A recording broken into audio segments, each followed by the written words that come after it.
സോനം വാങ്ചുക് ഡൽഹിയിൽ നടത്തിയ നിരാഹാര സമരവും അതുമായി ബന്ധപ്പെട്ട പുതിയ സംഭവ വികാസങ്ങളും വലിയ രീതിയിലുള്ള രാഷ്ട്രീയ ചർച്ചകൾക്കാണ് വഴി തുറന്നിട്ടുള്ളത്.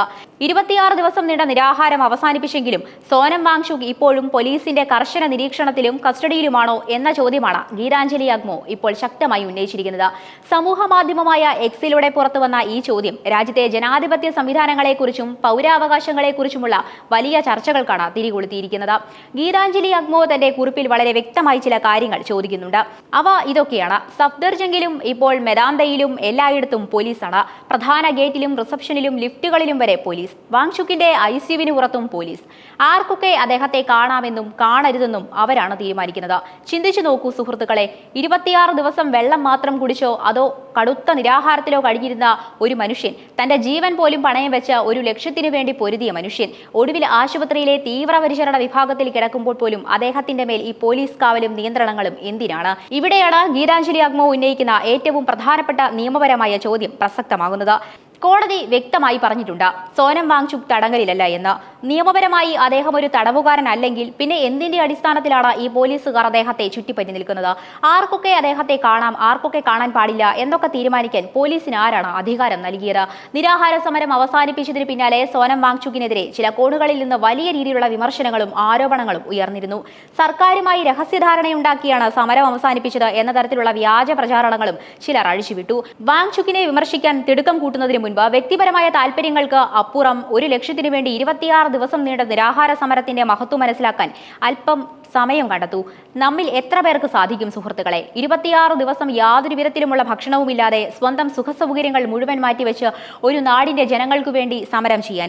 ഈ കഠിനമായ സമരത്തിന്റെ ഫലമായി സോനം വാങ്ചുക്കിന്റെ ശരീരഭാരം 11 കിലോഗ്രാമാണ് കുറഞ്ഞത്. ഇന്ന് അദ്ദേഹം അവശനായി ICUവിൽ ജീവന് വേണ്ടി പൊരുതുമ്പോൾ അദ്ദേഹത്തെ വിമർശിക്കുന്നവർ അല്പമെങ്കിലും മനുഷ്യത്വവും കരുണയും കാണിക്കണം. നിങ്ങളുടെ പ്രതീക്ഷകളും രാഷ്ട്രീയ കാഴ്ചപ്പാടുകളും അദ്ദേഹത്തിന് മേൽ അടിച്ചേൽപ്പിക്കുന്നതിന് മുൻപ് അല്പം കരുണ കാണിക്കൂ അദ്ദേഹത്തോട്. തനിക്കെതിരെ ഉയർന്ന ആരോപണങ്ങൾക്കും വിമർശനങ്ങൾക്കുമെതിരെ സോനം വാങ്ചുക് തന്നെ നേരിട്ട് രംഗത്ത് വന്നിരുന്നു.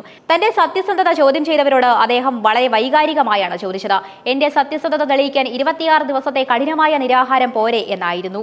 ലഡാക്കിന് പൂർണ്ണമായ സംസ്ഥാന പദവിയും ഭരണഘടനയുടെ 6ാം പട്ടിക പ്രകാരമുള്ള പ്രത്യേക പദവിയും ആവശ്യപ്പെട്ടിട്ടുള്ള വർഷങ്ങളായുള്ള പോരാട്ടത്തിനൊപ്പം കോക്രോച്ച് ജനതാ പാർട്ടി ഉൾപ്പെടെയുള്ള സംഘടനകളുടെ നേതൃത്വത്തിൽ വിദ്യാഭ്യാസ മേഖലയിലെ പ്രശ്നങ്ങൾക്കും പരീക്ഷാ ചോദ്യപേപ്പർ ചോർച്ചകൾക്കുമെതിരെയും വാങ്ചുക് അണിചേരുകയായിരുന്നു. ഡൽഹിയിൽ കനത്ത ചൂടിനെയും അവഗണനകളെയും വകവയ്ക്കാതെ 26 ദിവസത്തോളം അദ്ദേഹം നീണ്ടുനിന്ന കഠിനമായ നിരാഹാര സമരം നടത്തി. സമരത്തെ തുടർന്ന് അദ്ദേഹത്തിന്റെ ആരോഗ്യനില വഷളാവുകയും 11 കിലോഗ്രാം ഭാരം കുറയുകയും ചെയ്തിരുന്നു.